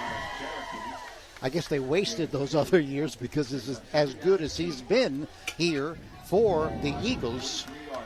Pickup of 2 yards, but he has been hard to stop. And here's Darwin Walker, by the way, has now have a touchdown on defense and a touchdown on offense. That's a nice way to start the season. Yeah. 2nd down and 8. Burbank in motion to the right side. The pump fake by D'Onofrio throws on the ground looking to haul it in, but can't do so, and it's an incomplete forward pass. And Tanucci, the intended receiver. Yeah, D'Onofrio, their offense, when they roll drop straight back, they just have problems. And, Cherokee did a real nice job. They're not going to let anybody behind you, but they tried to get a little pump and go. They tried to hit the wide receiver to that side. It was number 20, Chase Ponick, but again, Cherokee did a good job staying as deep as the deepest man, so he's forced to throw that ball underneath. 3rd down and 8. Lazy snap, tossing deep to the right side, and this one is... Got him. See what they're going to call it here. Is it a reception? Yes, it is. They're going to say he did make the reception before he went out of bounds. Logan Burbank, you can see this right. This is the wheel route. Watch this. With 3 receivers, he runs a wheel route, which is an out and up. They had him the whole time. The ball was actually underthrown. He did a real nice job going up in traffic over top of the DB that time. Number 23, it was Dylan Kowinski. The ball was slightly underthrown, but again, give the receiver credit because he timed it up perfectly, caught the ball, secured it, and kept his feet down in bounds. Big first down. At the 31, Slevo gets the call, and he's tripped after an advance of a yard or 2. But they have started to play Slevo a lot better than they did earlier in this game. Yep. Stringing it out, and as something Coach Galazzo always likes to talk about, gap control. 2nd down 8, 23-0. Cherokee on top of the Eagles. Middletown South coming off the 5-5 season last year, but over the years they have been a very, very good team, winning 10 state championships. I'd say so. Sleva again to the right side, and again a minimal gain. Picked up a yard or 2. Well, if you're Middletown South, obviously there's time, but you're down 3 scores, and some 2-point conversion. So you got to be on attack mode. You got to make every possession, over the 50. As you get into the other side of the field, you got to make that count here and come away with points because obviously you don't have the benefit of a full game right now to catch up. So interesting to see what they do offensively. D'Onofrio with time. Now he's running out of time. Rolling to his right, looking to get to the sticks, but there's a marker down. Yep, that's coming back. They got our boy who's running the ball to that side. Well, he got caught holding Brendan Silva. And my guess, they're gonna pick him up. They had looks like the end from the backside. Let's see. Yep. That is the call. Got to cost them 10. Big penalty there. Yeah, they it were really moving is. down the field. And remember, they can look at it right at the top of the screen right there. Look at number 9 right there. Good job. All right, there, a producer right there on top of that. I like it right there. Tremendous job. I was just talking to him about that too. And next thing you know, Sean Kelly, who's our producer, did a great job of getting the end on the top side, trying to come in as he was trying to get away from. Silva was able to grab him right in front of 2 officials. He basically had both officials throw the flag there. So unfortunately for Middletown South, what picked up a nice conversions coming back and tacking on 10 yards. 3rd and 17 for the Eagles. Looking to get on the scoreboard here, but that penalty was a killer. Come out in the slot to the left, and now they are going to, I believe, call timeout, yes, they are. They're calling timeout. So with 6:40 left here in this 3rd quarter of play, Cherokee on top 23-0. Rick Brown at Acre Mortgage is your hometown mortgage lender. Rick has been servicing the South Jersey area for the last 25 years. When he is not helping you buy a home or refinance your current mortgage, he's probably on the field coaching one of your kids. A 1989 Cherokee graduate, Rick has been coaching in the Marlton Recreation Council for the last 12 years. He's coached 7 different sports. That's impressive. Spent 2 years on the Marlton Rec Council Executive Board and 8 years as a youth football commissioner. Currently, Rick is the president of the Cherokee 5th Quarter Club. Rick has been there for your kids and is there to help you with your financing needs. Whether it's your first or third time buying a home or just to refinance, you'll find a loan program to suit your needs at Acre Mortgage and Financial, 70 East Main Street in Marlton. Phone 856-810-1000. D'Onofrio back, now being rushed, steps up in the pocket, but cut down from behind, tripping him, coming up to make the play. That was Micah Lee.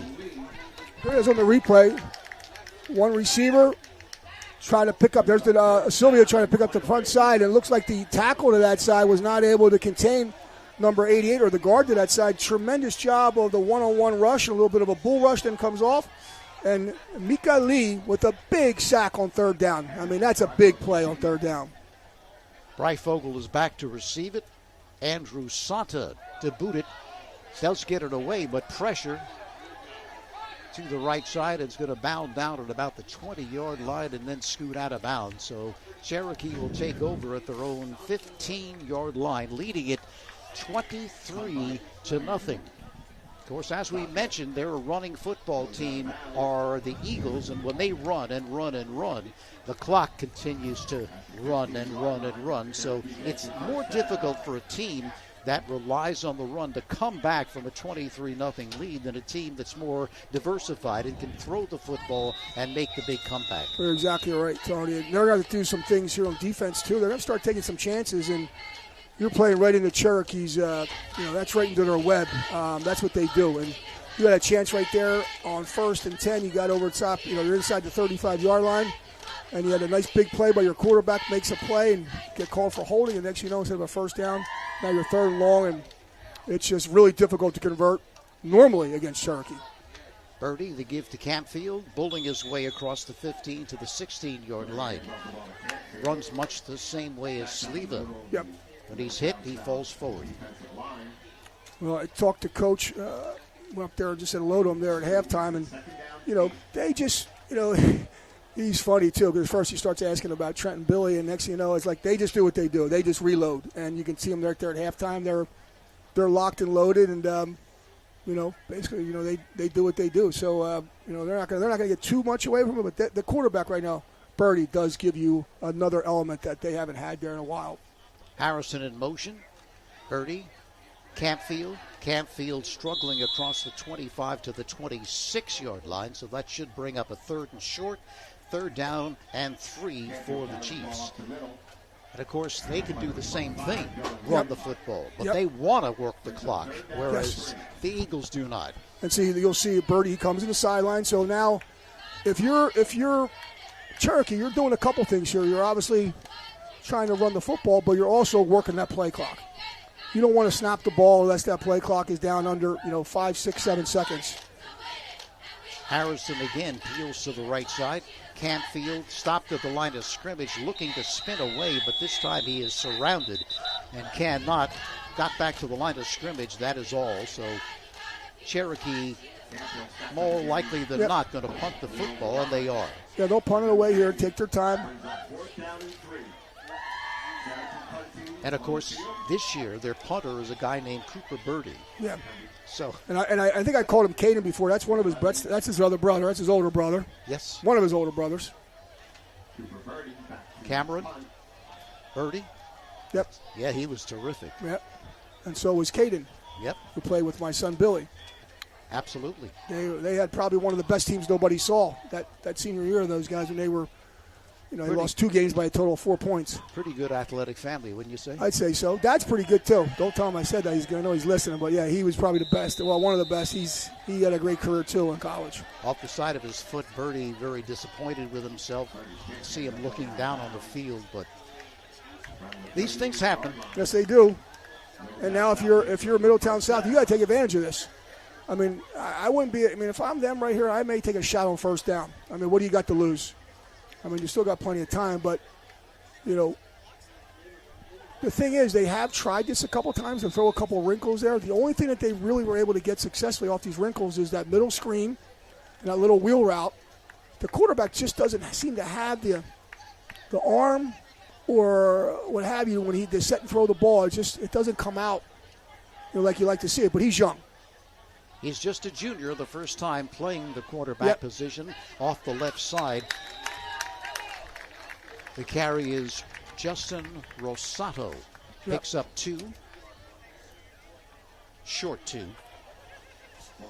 What they tried to do to Cherokee, Tony, is many teams try and do that, which is pound the ball. And you're right, they have a really good offensive line, And that strategy would work, and it was working. But when you get behind and you don't take advantage when you're in the red zone, then you start playing from behind, and now you're playing into, you're playing right into what Cherokee wants you to do. And as we mentioned earlier, Cherokee is very adept at making adjustments as the game goes on or at halftime. So Sleva has not had the same effect that he had earlier in the game. Throwing, left side, complete. Inside the 30 to the 28-yard line. That one was completed to Burbank. And those are the kind of passes I think that they can throw and they can complete, because you see, gets the ball, looks to the left, throws the football, completion. Not sitting back there waiting to get thrown for a loss. Yeah, you're not going to do that against Cherokee, especially on a nice first, second down. That's a quick game, what they call a 3-step drop. The outside receivers just run a 5-6-yard hitch route, a slant route, or a quick out. That was just a hitch, pitch and catch, move the chains. They're going to mark it at the 27-yard line to give again to Sleva. This time has more room inside the 25-yard line to the 23. Approaching 2 minutes left here in this third quarter, so it's been a quick-moving third quarter, and also has been a quick-moving first half. So. Yeah. You know, Tony, if I'm the head coach right now for Middletown South, which I'm not, I may start thinking about moving the tempo up a little bit. I mean, if you're going to try and win this football game, you're going to have to steal a possession, and you're going to have to take advantage of the possessions when you have the football. And I would start getting up there. I'd start, calling maybe 2 plays in a huddle. Just do anything you can to get get some momentum going, because just dive up the middle, just dive out right side. I mean, you're going to move the clock, you're going to move the ball a little bit, but that clock is moving too. That clock, as my old coach, my old buddy used to say, Bill Hillgrove, who was the voice of the Panthers, the voice of the Steelers, the clock is not your friend. And right here, the clock is not Middletown South's friend.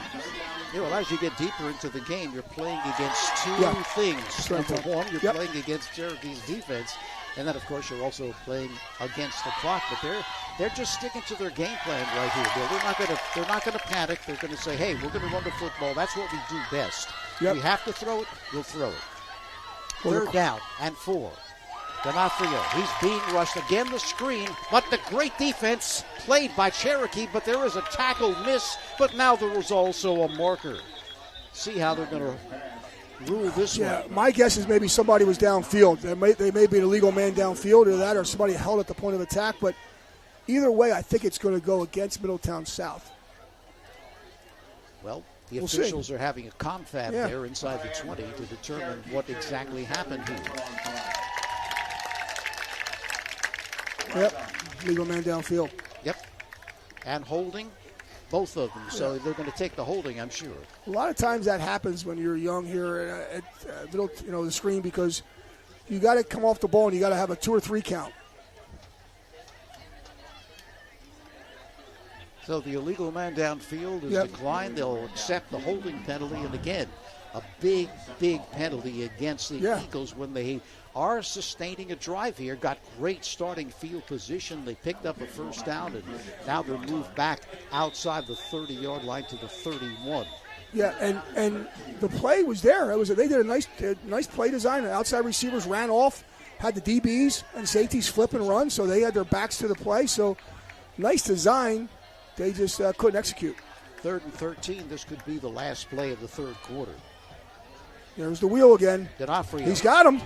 Down the right sideline. He's going to overthrow the intended receiver. Burbank looking for a call. Doesn't get it. Good defense played by Cherokee. Very nice defense. Watch the play here. This is the wheel route. The outside receiver, watch him. He runs the wheel. Now 23 for them, picks him up.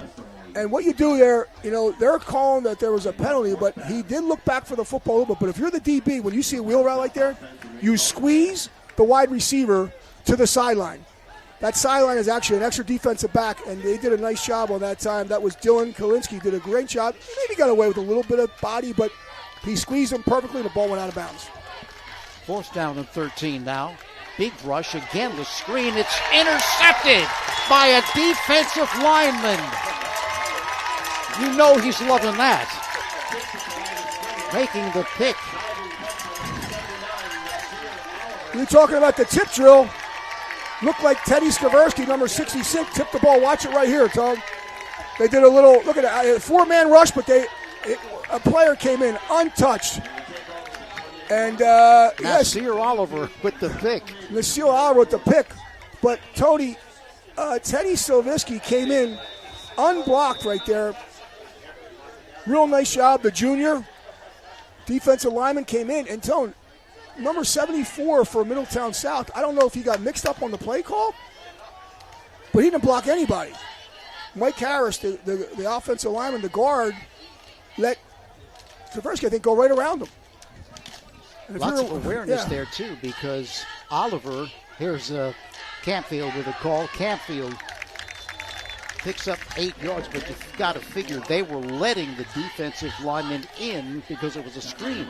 And so not only was Oliver initially rushing the passer, but he had the presence of mind to see what was happening. It was a screen, so he retreated, and there he was to make the pick.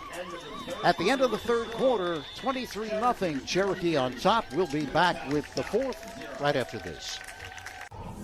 Hello, my name is Mark McKenna, team leader of the Pat McKenna Realtors Group, brokered by EXP. For over 4.5 decades, we've been selling real estate in downtown Marlton, servicing all of South Jersey. With over 70-plus agents and opening our 2nd location, we've thrived in this community. Our founders, Pat McKenna, my father, and Eleanor McKenna, who is still selling today with me.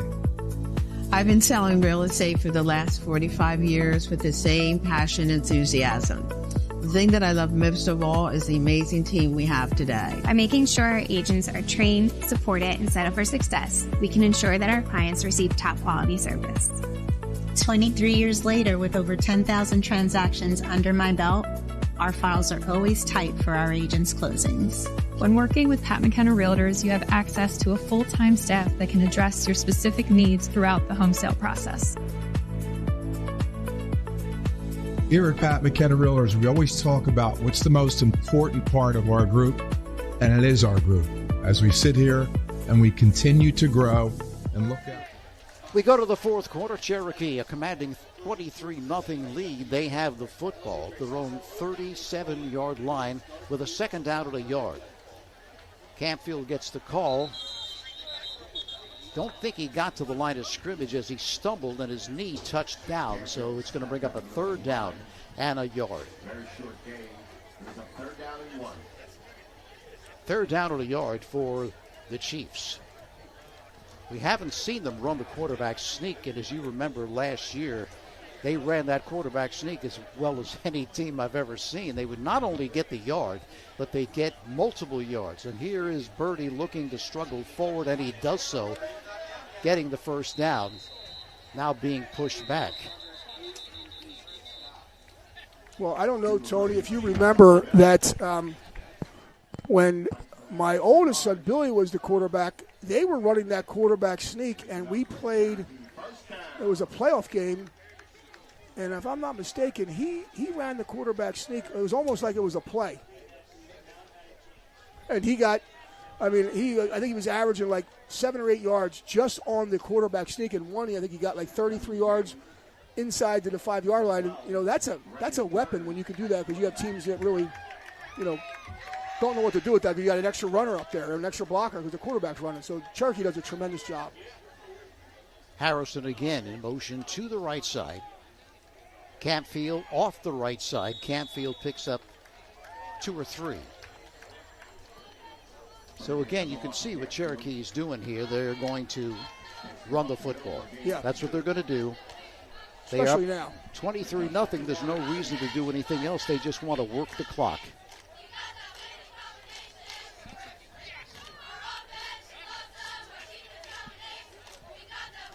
Second down and 8 for the Chiefs. Cooper Birdie, it's a name you're going to hear for the next, if you count this year, 3 years. Yep. So it's always nice when you have a sophomore quarterback who you know is going to be around. for 2 more years. Here's Campfield with room. Campfield slips a tackle. Campfield in a foot race. Campfield at the 20. Campfield at the 10. And he scores the touchdown. 59 yards. But there is a flag. That was pretty. And it was really pretty on that one step on the, but it's going to come back. There's a penalty. It looks like it was a holding.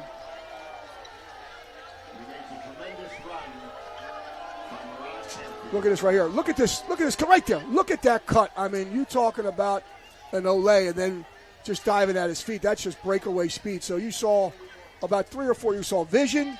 You saw quickness. You saw balance. Yep, holding. Looks like the referee has a microphone there. Yeah, it does. But we cannot hear it, unfortunately. Yep.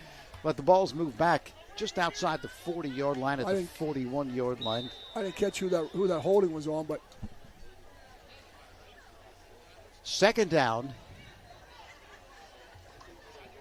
Interesting, it's second down and 10. Yeah, they had a holding on that, but must have been downfield. Oh yeah, yep. Because of course it's marked off from the spot of the infraction. Harrison again. This time to give up the middle for 9 yards. Kalinsky gets the call. First time he's carried the football in this game, but he's carried it a lot in his previous seasons and done so very well. Yep. Really nice off tackle. I like, he had a nice balance too. That up front too, and you can see that was right off the heels of number 74, Chris Terry, and I'm looking to see who the tackle is to that side. Tackle on that side. I'll have to get his number and the tight end, but did a real nice job on that left side. They're down at a yard. Yep. Campfield has room. Campfield breaks free. Campfield to the 40-yard line of Middletown South. So Campfield having the 58-yarder called back, but right there picks up the first down with room to spare. Yep, that time he went off the right side. And again, that O-line up front is just doing a tremendous job up there. You got Chris Breisky, the left tackle. Terrian is the left guard. Cole Schlentz is the center.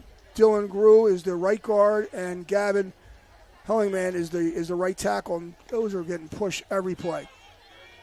Here's Birdie rolling left, throws a lob, and he's got Bryfoyle at the 30. Bryfoyle is dragged down at the 20-yard line. Rao, of course, is one of the top guards in the state. He goes a mere 320. So they have not only have athletes up front, but they also have tremendous size this year. Yeah, and right there, look at the little waggle. You have a deep receiver, then you have an intermediate receiver, about 10, 15 yards, and you have a receiver coming along on the flat. So it's called, you're flooding a zone. High, low, underneath. So you just high, low, middle, and you just read the safeties, read the corner, and you got a left-handed quarterback onto that side. Wide open field. That's if you're the defense of Middletown South, that's trouble. Birdie does that so well. You can see when he rolls to his left, he has tremendous protection. And look at Campfield. Did he get inside the 5, or did he get hit down at the 6 because he was spinning? And the question is, did his knee touch?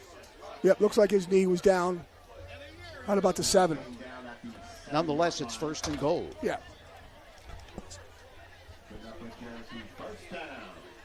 First and goal. The ball's going to be marked right at the 7-yard line for Cherokee. Again, looking to add to their 23-0 lead. Here's Campfield to the goal line. Campfield is in for the touchdown.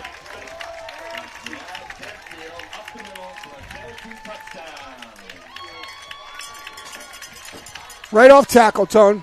Right off tackle. Real nice job. Here you go. See it on the replay. Underneath handoff.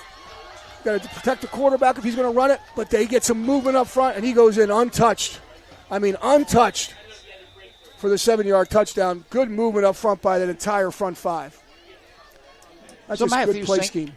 Matthew St. John comes on, tack on the extra point. He's been busy today. He's attempted 2 field goals, hit one of them, and course, lots of action with the extra point, and that one is good. I think one thing that Cherokee is going to have to work on is the snap to the holder, because it's very lazy. Doesn't have that snap to it, but that is the extra point, making it 30-0. You're just saying that because my son did that last year, so that was a nice little. No, you're right. So we'll keep it here, and now it's 30-0, so it's going to be interesting to see if they're going to have to do something out of character, that being Middletown South, because they don't throw the football well. They don't throw the football a lot.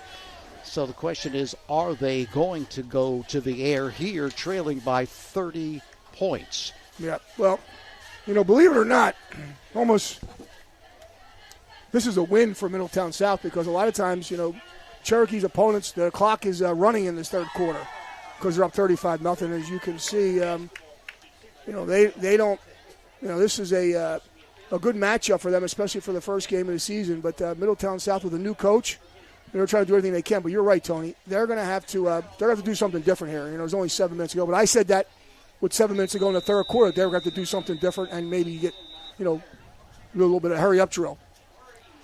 Here's the kick to the right side, taken at the 15-yard line to the 25-27-yard line. That's where the Eagles will set up shop.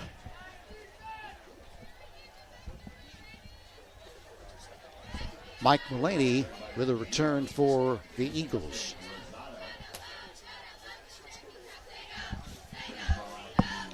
.46 left in this football game. Cherokee up 30-0.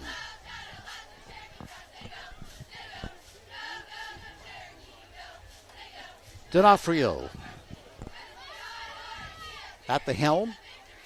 Still going to run the football, and this one is looking to circle the right side, and here comes a late flag. Now, I don't know if that was in reaction to the fans, but when it happened, there was no flag. Yeah, and, it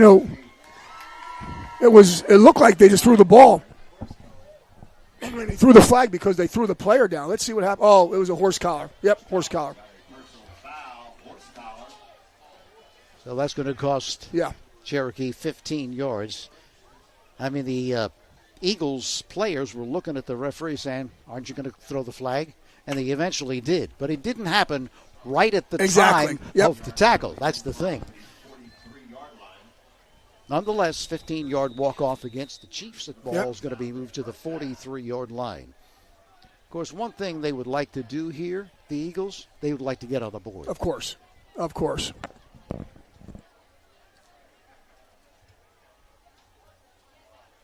Off the right side, nothing there. I think that's going to cost them a couple of yards. Good job on that front side or backside pursuit. Number 88, Mika Lee again. And Kalinsky also there. Yep. No gain. Would you say that Mika or Micha? How would you say that? I want to make sure I think I said Micah, but I don't know. Micah, you know what? I think you're right. That is Micah. Okay, good. See that? Yes, good job. 2nd and 10 from the 43. Again, off right guard. They are going to continue to keep it on the ground. So, hey, look, Coach Tomo is saying, hey, look, this is our personality. This is what we do, and we're going to continue to run the football. That, again, was Rosato on the carry. Picks up just 1 yard. Yep, I understand that. But also, one of your goals is to win a football game. So if you want to try and win the football game, you got to get out of your comfort zone a little bit. And, they did some nice things with the 3-step quick game a little bit. They had some success with that. But, if they're going to run the football, they're going to continue to punt the football, too. 3rd and 9 from the 44. Quick throw to the left side is batted down, and it's actually fallen on by the quarterback, D'Onofrio, to make sure that nobody else is going to get it. But the thing is, Bill, if you're the type of team that they are, which is a running team, when's the best time to throw the football? Early in the down, right? Exactly right. Or especially, absolutely early in the possession, or when you're, even when you're up or early in the game. But right there, it was crazy because it was a 3rd down play. They ran a fake dive, And the receiver only ran a 6-yard route, and he needed to get 8 yards for the first down. So he wouldn't even have picked up the first down if he would have completed the football. Santo will kick. End over end. Breifogel coming up for it, and he makes the catch at the 34-yard line. I know that, Sam Jenkins, yeah, buddy, and other coaches. Yep. I talked to one yesterday when I was doing the Atlantic City Mainland game. They all get upset when the punt returner lets it hit the ground and roll 10 or 15 yards. Yep. If you're going to be back there as a punt returner, your job is to catch the football. 100%. And I returned punts my entire career, and that's what you take your pride on. You got to get up there, give your body up, fair, catch it. Or if you can't cover the field, then a lot of times they'll play 2 guys back there. And even to that point right there, Tony, I was just thinking about it. It's third down. If you're going to run the football, why not go for it on fourth down? You're still down 30 points. Is there really any chance, or really any reason really to punt the football and go on defense? But that's what they choose to do, and Cherokee gets the ball first down. That's a good point, Tony, about the punt return, because that does play in. That's called the hidden yards. And in high school, it becomes really important in some of these games when that ball gets on the ground. And I agree with Sam, that's for sure. Mateo Rosario on the call, so they're probably going to give Campfield the rest of the day off. Why risk injury when you have a player that's so important to your team? Yep. As you can see, they are in no hurry at all, nor should they be. Again, Rosario off the left side to the 36-yard line, picked up a couple. They are more than happy to just run the clock here. We are now under 5 minutes left in this football game. 30-0 Cherokee in command, as they have been from the outset. And you are right, Tony. They'll come to the sideline, get the play. And you got, there's Brennan Birds, the quarterback, in there now for the Chiefs. Junior quarterback.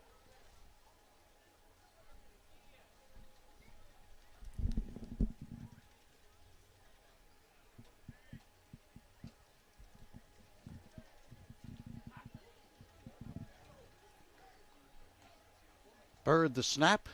Again, Rosario gets the call. He's grabbed at the line of scrimmage, and he's going to be tossed out of bounds. Coming up to make that play was John McCabe for the good job Eagles. on the front side. Coming up next week, Cherokee will visit Lenape. Middletown South will be at Manalapan. So Cherokee in that tough American division, the toughest division of all of the West Jersey Football League, on the road at Lenape. Well, they got some good games, and there's still some good games here to be played the next couple days. I know we got a couple good ones tomorrow. I'll be back here, but they do a great job with this tournament, and it's just getting better every year with the players and the teams that are participating.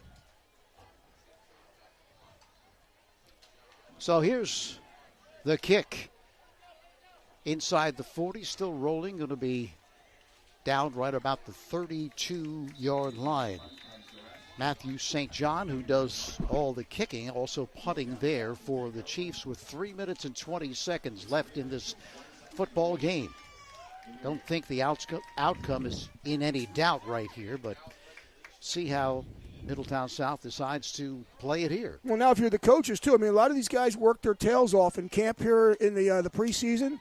So you want to get these guys out there, the underclassmen, the juniors, seniors, and, in some cases sophomores and freshmen. You want to get them out there and see what they can do as well, get them on film, and reward them for their hard work this summer too. So on both sides, even if you're down in Middletown South, you want to get those guys in. The give right side, turning the corner, picking up about 4 yards, maybe 5. That was Rosato again on the carry. Picked up 4 on first down. Approaching 3 minutes here.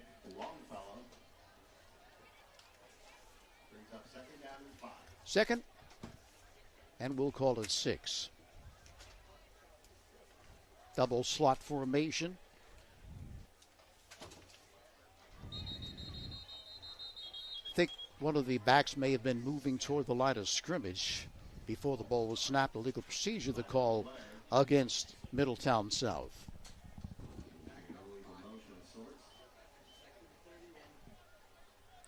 Going to cost him 5 yards. Ball moved back to the 30-yard line. It will be 2nd and 11.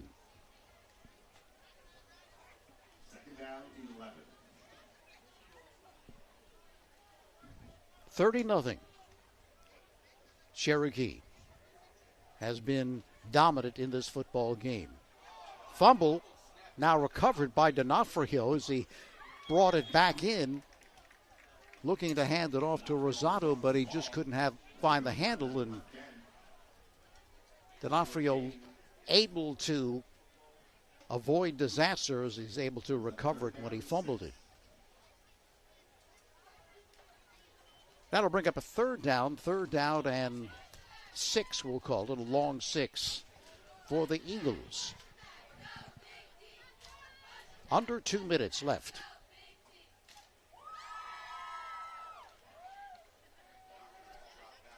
The throw, this one is complete, but drops the football, but they say it was incomplete. It was not a fumble.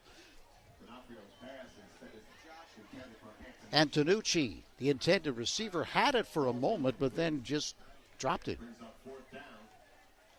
All right, so it looks like they'll get a chance to punt, and they'll bring some of those guys out there. This is even good, too. You can see the backup punters out there, too. They probably got the backup snap. Whoa, he's way back. There you go.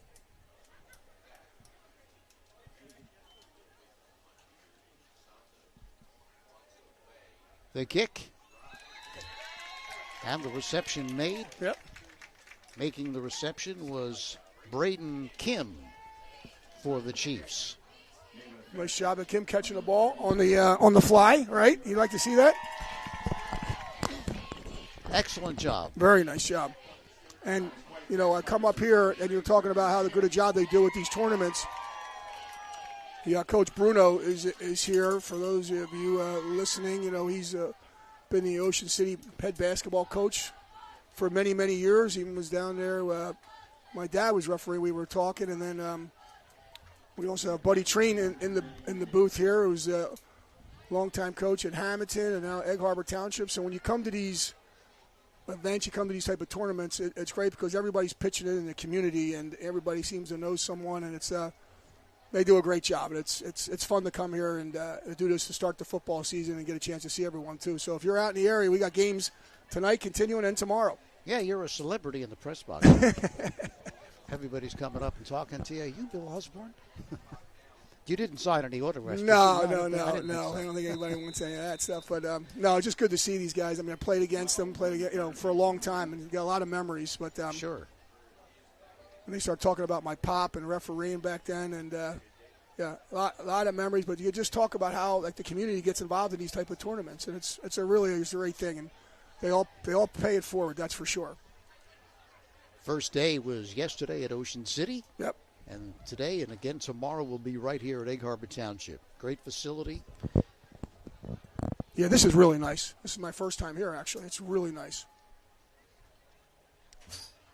My old basketball coach at Wildwood, Greg Tracy, coached at Egg Harbor Township after he left Wildwood.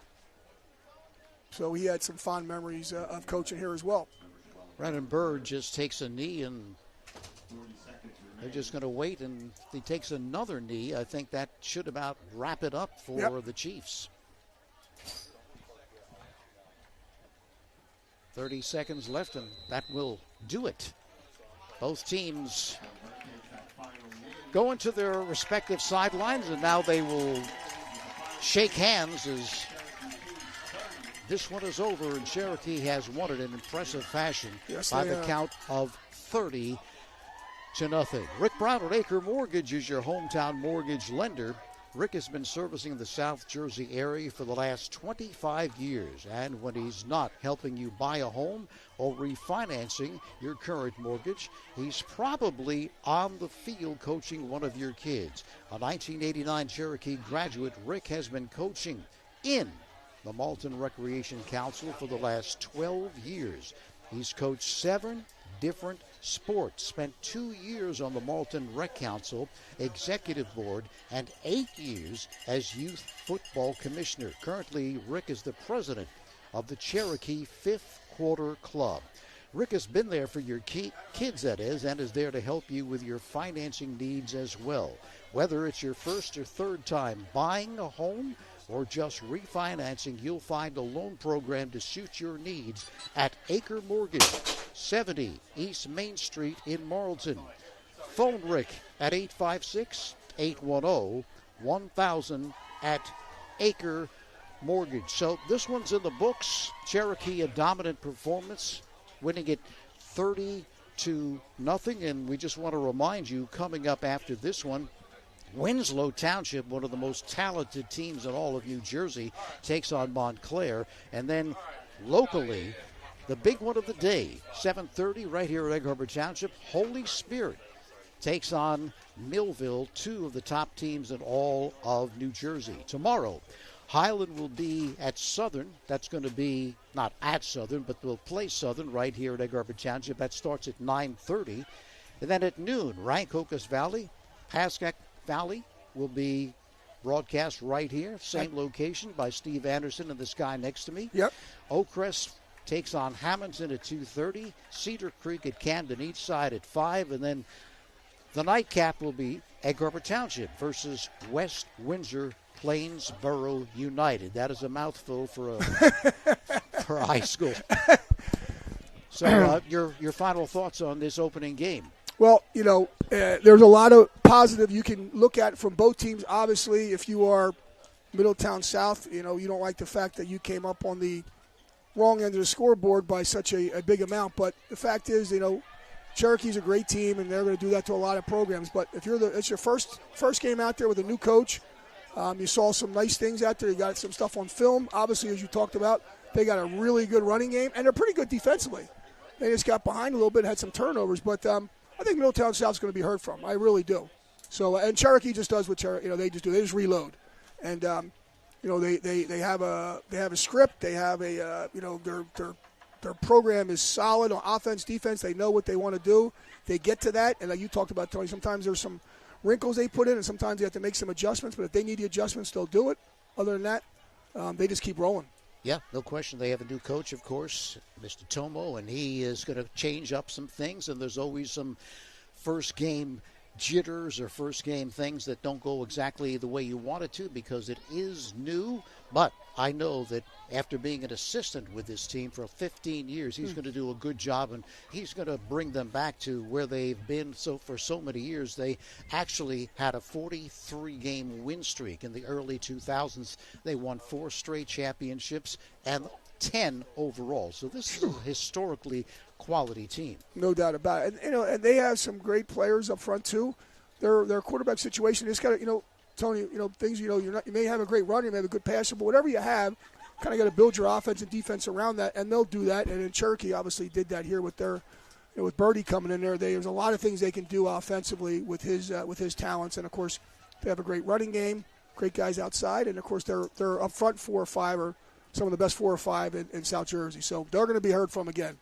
Live coverage of Cherokee High School football made possible by the dedication of 2 individuals, Mark McKenna of McKenna Realty and Rick Brown of Acre Mortgage. These 2 individuals have a deep involvement with Cherokee football that has covered generations. They want to make sure that the student athletes on the team and their coaches get the opportunity to have as many people see their hard work pay off. A special thanks to Mark McKenna and Rick Brown for their efforts to make sure live coverage of the Chiefs is available to all. So once again, the final score here, 30-0, Cherokee knocking off Middletown South. Guys, I want to say, I know both of those individuals, and what you said is true. They do care about the program. They do care about the kids, and it's nice as a parent, a former parent, to get your kids on there on tape and watch them play. It's a really cool thing. So if you're out there and you're listening and you want to get out there and you want to help the programs or other programs, call Tom Williams.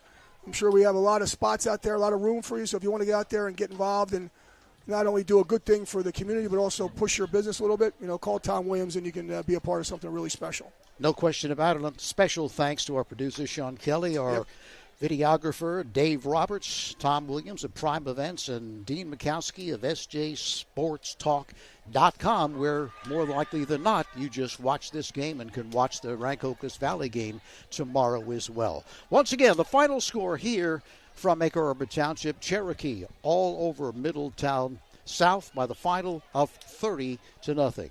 For Bill Osborne, this is Tony Blum. So long for now.